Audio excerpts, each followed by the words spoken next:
Now, I've been painting for 30 years and have painted my fair share of these brick or concrete structures. In this particular video, I'm going to show you guys how we paint the exterior chimney on a house. And to top it off, we got to do this in one day in near freezing temperatures. So to see how we do that, guys, let's get right into it. Now, I just want to let you guys know, about 2 weeks ago, we did pressure wash this. We treated it for mold and mildew. So this thing is really clean, and we've let it set up for 2 weeks.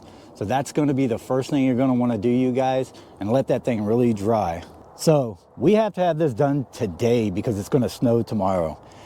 This time of year in Montana, we only got about 3 to 4 hours to paint in, and we have to prime this thing to seal it up, and we have to put a top coat on it, all in 3 to 4 hours. And given the circumstances, we're going to need products that are fit for the temperatures that we're working in. So we're going to be using this Loxon XP waterproofing masonry coating. Now, this stuff's really great because what it does, it scratches all the itches. What I mean by that is it's a primer, sealer, waterproofer, and a top coat all in one. And you can apply it down to 35 degrees Fahrenheit. Okay, guys, so we have our product chosen. Now, it's important that our ambient temperature be at a minimum of 35 degrees. And right now, our temperatures are reading about 38. So we're good to go, right? Not so fast.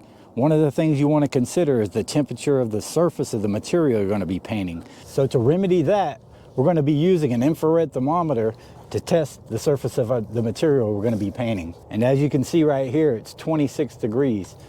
Now, applying paint to this is just as detrimental to the final product as applying it in ambient temperatures that are below the recommendations. So given the need to go fast on this project, we're going to be using an airless sprayer to apply this stuff. That being said, we have a roof line up there, and first thing we're going to want to do is get up there and mask that roof line. Now, I've given the frost time to get off the roof so I'm not slipping all over the place, and so I'm going to need a ladder for that.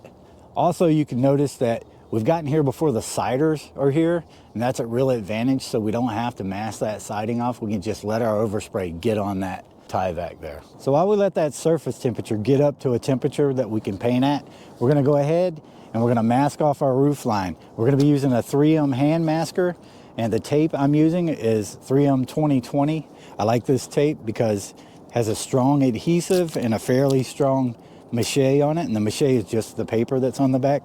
That being said, to load this thing, you want everything that you put on here going forward.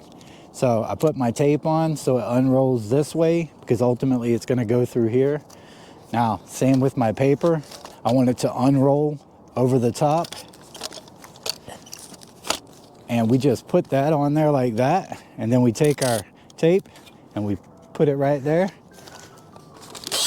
And we pull some out, we cut it off, and we're ready to go. All right, so our hand masker is ready to go. We're going to pull a little off like this, and we're going to go right on that roof line. We're going to go ahead and paint this metal to match the rest.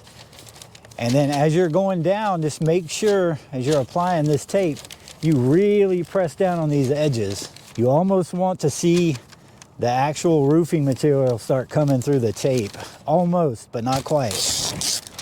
And then you just work your way all the way down your roof line.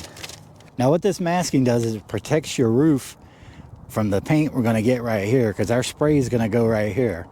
After your masking is down, you're going to want to go around and get yourself some tape, tear off little bitty pieces, and really jam that into the roof and stick it to the paper and the roof. You want about a 50-50 on that. And now you're going to just put tape every 8 to 12 inches along here. Any of these end pieces that are open, you're going to want to tape them off also.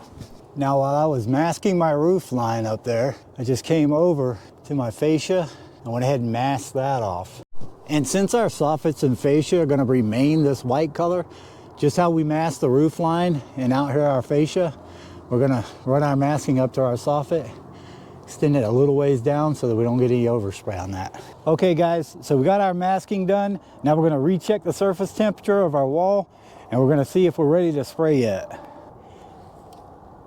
So we're at 31 degrees, we still got a ways. So what I'm gonna do in the meantime is get my airless set up so that when this does reach temp, we're ready to go immediately. All right guys, if you've never used one of these, I'm gonna put a link up here. Hit that link And that's going to send you to a step-by-step tutorial on how to set one of these things up so that you'll be spraying in no time. Okay guys, we've got our airless set up, and I'm using an extension today. This is a 2.5 foot extension to avoid reaching so much, so I can get this thing done a lot faster. Now I'm using a 517 high efficiency airless. Now the only thing we have to do is check our temps to make sure we're ready to spray. As you can see, we're right at 35, so we're gonna go for it. Okay guys, we're gonna start at the top of our chimney and work our way down. We're gonna get the back side and everything we can reach from the roof from here. Now, when we spray this on, we're gonna wanna push everything into those pores, all that paint and stuff. We're gonna try to seal all that up. Now, this particular product allows the product to breathe from the inside, but not on the outside. In other words, water can't get through, but it can get out. We really wanna seal it up the best we can. So in order to push it into the surface and really get our paint on thick and get into every crack and crevice, we're gonna be using a roller. This particular roller is a Purdy Marathon. It's 1.25 inches. You want to use a really thick nap, and you don't want to be afraid to put too much paint on that. You don't want it running, but you want it really thick, guys. Okay, the first thing we're going to do is we're going to load this roller up to get it nice and wet. Now I'm just going to run some passes here. And I'm going to make them really thick. Now I'm going to roll my roller in them to start soaking up some of that paint. And now I'm going to take my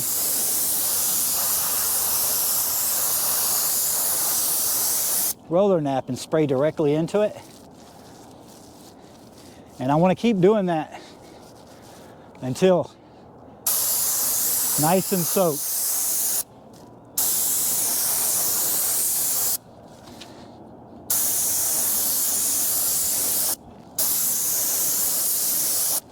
Now that our nap's loaded, we're going to spray it, then back roll it.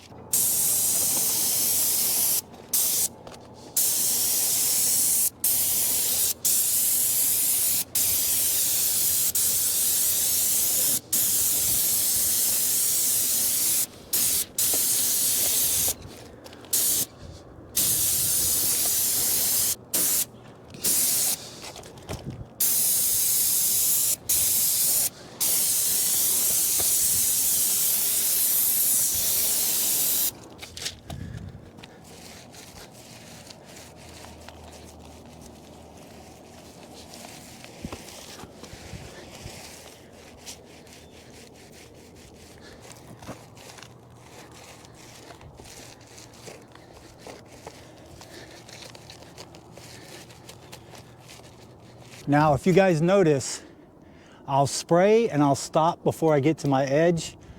Especially up there, it's important because I don't want any overspray going out that way onto that soffit and fascia.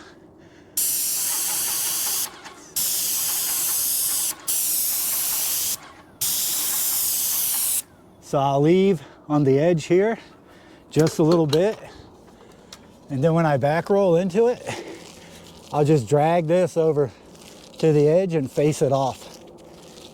And that eliminates anything going on the other side that I don't want to.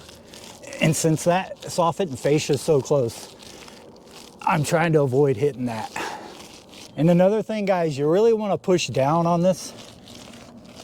Okay, you want to try to fill all those little pinholes and really seal this wall up. So once we get to a spot where we don't need our ladder anymore, this is where the extension comes in handy. We're just gonna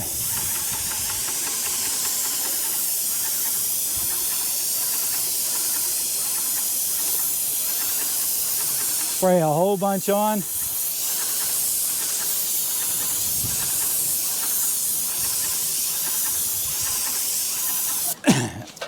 And now we're gonna use an extension pole that hooks right onto the end of this roller. This is a Purdy 4 to 8 extension. And we're gonna just back roll it in. And you really wanna fill those pores, guys. Okay, now we have to go over this with a second coat. Now, do the same exact thing you did on the first coat on the second coat. Spray it on, back roll it in. And then we'll have to clean this airless out. To do that, hit the link I'm gonna leave in the corner there, show you how to clean this airless out. It's the fastest way possible. Until next time, you guys.